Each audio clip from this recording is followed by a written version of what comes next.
Hi అండి.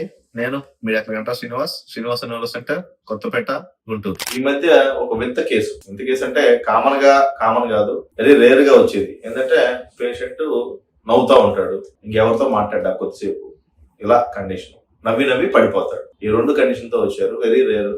కానీ ఇటువంటి కండిషన్స్ ఉంటాయని తెలియాలి అనే ఉద్దేశం మీద మెయిన్ ఆ కేసు గురించి షేర్ చేయడం జరిగింది. ఇలా అంటే హిస్సింగ్ ఎపిలెప్సీ అంటారు.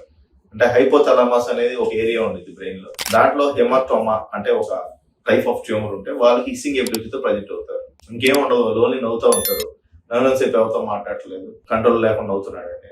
సో మెయిన్ ఇటువంటి కండిషన్స్ ఉంటాయని, ఆపకుండా ఏడ్చేయి, ఆపకుండా నవ్వి పడిపోయి, ఇటువంటివన్నీ కూడా ఎపిలెప్సీలో కొన్ని వెరైటీ టైప్స్ ఉంటాయని చెప్పడానికి మెయిన్ గా ఈ వీడియోలో చెప్పి మీకు ఇన్ఫర్మేషన్ పాస్ చేద్దాం అనేది మెయిన్ ఉద్దేశం. కొంతమంది సోపు వాసన చూసి పడిపోతూ ఉంటారు చిన్నపిల్లలు, సో అది కూడా ఒక type of epilepsy.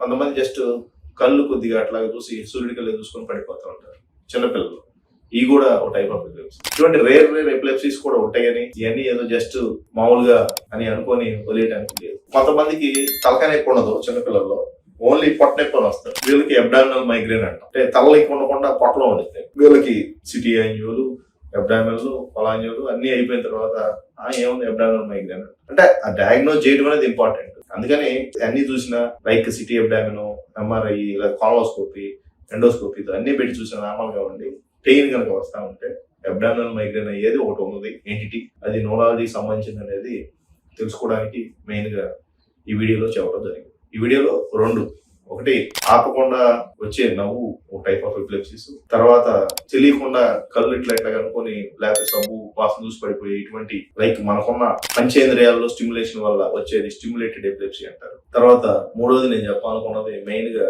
Abdominal migraine గురించి. ఒక చిన్నపిల్లడు మొత్తం అంతా తిరిగి వచ్చి పెద్ద ఇన్స్టిట్యూట్ లో కూడా పొట్ట నొప్పి మాత్రం తగ్గట్లేదని వస్తే చివరికి అబ్డామినల్ మైగ్రేన్ డయాగ్నోజ్ చేసి యాంటీ మైగ్రేన్ ట్రీట్మెంట్ ఇస్తే పొట్ట నొప్పి తగ్గింది.